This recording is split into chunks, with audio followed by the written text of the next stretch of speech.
In this episode, we begin with a part of cybersecurity that new learners often underestimate, even though it shapes almost everything else that happens in a real organization. When people first hear about security, they usually picture technology, attacks, passwords, monitoring, or response teams, because those parts are visible and easy to imagine. But underneath all of that sits organizational culture, which is the shared way people think, behave, make decisions, respond to pressure, and understand what matters inside a workplace. Culture influences whether security is treated as a business priority or an annoying obstacle, whether people speak up when they notice a problem or stay silent, and whether policies live only on paper or actually guide daily choices. If you want to understand why two organizations with similar tools can have very different security outcomes, culture is often the missing explanation, because the habits, values, and expectations of the people inside the organization shape how security is carried out in practice. Before we continue, a quick note.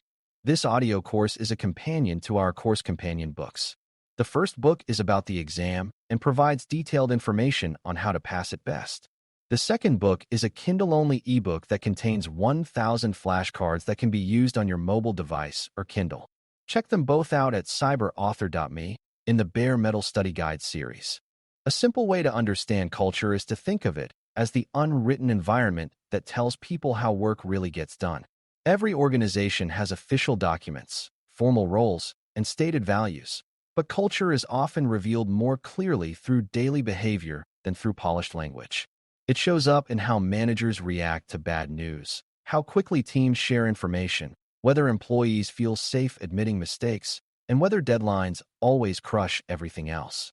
For security, this matters because many important outcomes depend on thousands of small human choices rather than a few dramatic technical actions. A person decides whether to report a suspicious message, whether to follow an access process, whether to challenge an unusual request, or whether to bypass a control for convenience. Those choices are influenced by what the organization rewards, tolerates, ignores, and punishes. Culture becomes the invisible force that makes secure behavior either natural and supported or difficult and lonely. One of the most important reasons culture matters in security is that security is rarely a single team's job, even when there is a formal security department. Data is handled by many people, systems are managed by many teams, and operational decisions are made across the organization. That means security success depends on cooperation, shared responsibility, and consistent judgment in many places at once. If the culture tells employees that security belongs only to specialists, many people will stop paying attention the moment an issue looks technical. They may assume someone else will handle it, even when they are the first person in a position to notice something important. In a healthier culture, people understand that they are not expected to be experts in everything, but they are expected to act responsibly, ask questions, and escalate concerns when necessary. That difference changes the entire security posture of an organization, because distributed awareness is far more powerful than isolated expertise that arrives too late. Culture also affects whether security is viewed as part of the mission or as a barrier to the mission. This distinction is critical because employees respond very differently depending on how security is framed by leadership and everyday conversation. If people hear security discussed only as a source of delay, paperwork, and inconvenience, they will naturally look for ways around it. They may not think of themselves as doing something dangerous. They may simply believe they are being practical and productive in a culture that values speed over discipline. On the other hand, if the organization consistently explains how security protects customers, supports trust, reduces disruption, and keeps the business functioning, security begins to feel connected to real purpose. The same control can be experienced very differently depending on the cultural message around it. When employees understand why a process exists and see that leaders respect it too, compliance becomes more meaningful and less performative. Leadership has a powerful influence on culture because people watch leaders far more closely than leaders sometimes realize. Employees notice what gets attention, what gets funded, what gets discussed in meetings, and what gets ignored when business pressure rises. If senior leaders speak positively about security but constantly reward shortcuts that weaken controls, the culture learns the real lesson quickly. It learns that security is important only until it becomes inconvenient. If leaders ask thoughtful questions about risk, support reasonable controls, make time for improvement, and respond constructively to bad news, the organization receives a very different message. Security begins to look like a serious responsibility rather than a temporary slogan. This is why leadership behavior matters so much in security governance. People do not build culture by reading posters on a wall. They build culture by watching what their leaders normalize, what their leaders excuse, and what their leaders are willing to defend when priorities come into conflict. Trust is another cultural factor with enormous security impact. In organizations with low trust, people are often afraid to report mistakes, raise concerns, or admit confusion. They may worry about blame, embarrassment, or damage to their reputation, so they hide small problems until those problems become bigger. In security, that pattern can be extremely costly. A strange message not reported, an error quietly covered up, or a weak control left unmentioned can eventually contribute to an incident that might have been reduced or prevented earlier.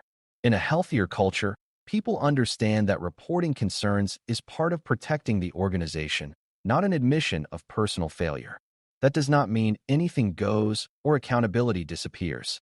It means the environment allows honest communication before damage grows. Security benefits when employees believe they can say something early, ask for help quickly, and disclose mistakes without being treated as enemies of the organization. The way an organization responds to mistakes reveals a great deal about its culture, and that response directly affects future security behavior. In some workplaces, mistakes trigger automatic blame, public embarrassment, or harsh overreaction.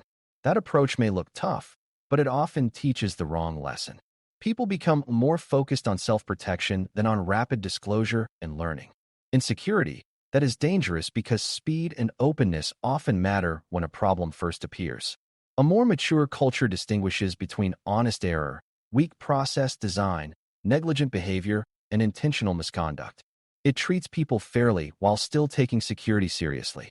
This balanced approach encourages employees to report issues, participate in improvement, and view security as a shared responsibility rather than a trap. When people see that the organization wants to learn from problems instead of only assigning shame, they become more willing to surface risks while there is still time to act. Communication style is another cultural feature that shapes security outcomes more than many beginners expect. In some organizations, important information moves quickly, clearly, and across boundaries. In others, communication is slow, fragmented, overly political, or trapped inside departments that do not trust one another. Security suffers in weak communication cultures because threats, vulnerabilities, incidents, and operational concerns often require fast coordination. A technical team may notice unusual activity, but legal staff may need context, operations teams may need instructions, managers may need escalation guidance, and business leaders may need a plain language summary of risk. If the culture discourages transparent communication or makes cross-team contact difficult, security response becomes slower and less coherent. By contrast, a culture that values clarity and timely information sharing gives the organization a major advantage. People are more likely to know who to contact, how to escalate an issue, and what kind of information matters when time is limited and stakes are high. Training and awareness programs are also shaped by culture, and that is why some programs succeed while others become background noise. A weak culture treats training like a compliance box to check once a year and forget immediately afterward. Employees sit through content because they have to, not because the organization has created an environment where secure behavior is respected and reinforced. In that setting, even technically accurate training may have limited impact because the surrounding culture sends a conflicting message. It tells employees that real work means speed, convenience, and silence about problems. A stronger culture turns awareness into something more practical and more human. It connects security lessons to real decisions, real risks, and real responsibilities. It also supports the training with leadership behavior, usable processes, and everyday reinforcement. People are much more likely to remember and apply security guidance when it fits the culture they live in instead of fighting against it at every step. Culture also influences how the organization handles competing priorities, which is one of the most realistic challenges in security management. Security almost never operates in a world with unlimited time, unlimited funding, and unlimited patience from the business. Teams are trying to meet deadlines, serve customers, ship products, maintain uptime, reduce costs, and satisfy regulators all at once. The culture helps determine how these tensions are managed. In some organizations, security is always the first thing sacrificed when pressure increases, which teaches everyone that controls are optional when they become inconvenient. In more balanced cultures, leaders still make trade-offs, but they do so consciously, with an understanding of the risk being accepted and the reasons behind the decision. That difference is huge. A culture that allows quiet, casual bypassing of controls creates hidden exposure. A culture that forces explicit decisions, visible ownership, and deliberate discussion creates a healthier environment even when compromises must occasionally be made. Another important point is that culture can either strengthen or weaken incident response long before any actual incident occurs. A strong incident process on paper is not enough if the culture discourages escalation, punishes transparency, or keeps teams working in isolation. During a security event, people need to share bad news quickly, coordinate across teams, follow roles, and remain calm under uncertainty. Those behaviors do not appear automatically just because a document exists. They depend heavily on the habits the organization has built over time. If everyday culture rewards denial, defensiveness, and territorial behavior, those patterns will likely appear during an incident as well. If the culture supports preparation, accountability, and open communication, the organization is more likely to respond with discipline and speed. In that sense, culture acts like a hidden rehearsal space for incidents. It teaches people how to behave before stress arrives, and when stress finally comes, they often fall back on those learned habits. Changing culture is not easy, which is why organizations cannot improve security merely by announcing new values and expecting behavior to follow. Culture shifts when structures, incentives, leadership behavior, communication patterns, and daily decisions begin to align in a different direction. This usually requires consistency over time. If leaders want employees to take security seriously, they must support realistic processes, resource the right work, communicate clearly, and avoid sending mixed signals when deadlines and controls collide. If managers want people to report concerns early, they must respond in ways that build trust rather than fear. If the organization says security matters, it must show that belief through budget choices, staffing decisions, policy ownership, and follow through after incidents or audits.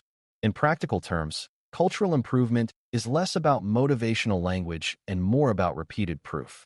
People believe what the organization demonstrates, and security culture improves when secure behavior is supported not just in theory, but in ordinary daily work. For people studying security management, it is important to understand that culture cannot be ignored just because it is harder to measure than technology. Managers often prefer areas that look concrete, such as tools, configurations, or dashboards, because those feel easier to describe and track.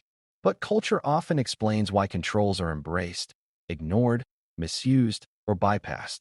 It affects whether teams cooperate, whether employees stay alert, whether risks are surfaced, and whether lessons from problems are actually absorbed.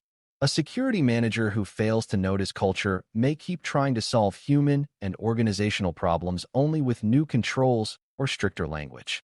Sometimes those measures help, but often they do not address the deeper cause. A more effective manager asks broader questions. What behaviors are being rewarded here? What kinds of concerns are people afraid to raise?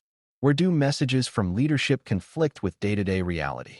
Those questions help reveal why security challenges persist even when formal structures appear reasonable on the surface. For beginners, one of the most useful lessons is that culture is not some soft topic sitting far away from real cybersecurity work. It is part of the operating environment that determines whether security becomes a living practice or just a collection of obligations people try to avoid. Tools matter, policies matter, and processes matter, but all of them are interpreted by human beings inside a social system that teaches them what is truly expected. When the culture supports trust, clarity, accountability, and shared responsibility, security becomes stronger because people are more likely to make good decisions before problems grow. When the culture supports silence, shortcuts, blame, and confusion, even strong technical investments can lose much of their value. Understanding culture helps explain why security management is never only about controlling systems. It is also about shaping the conditions in which people work, decide, communicate, and respond. That is why organizational culture has such a deep and lasting impact on security, and why serious security leaders must learn to pay close attention to it. Thanks for listening. For more audio courses, daily newsletters, and more, please visit baremetalcyber.com.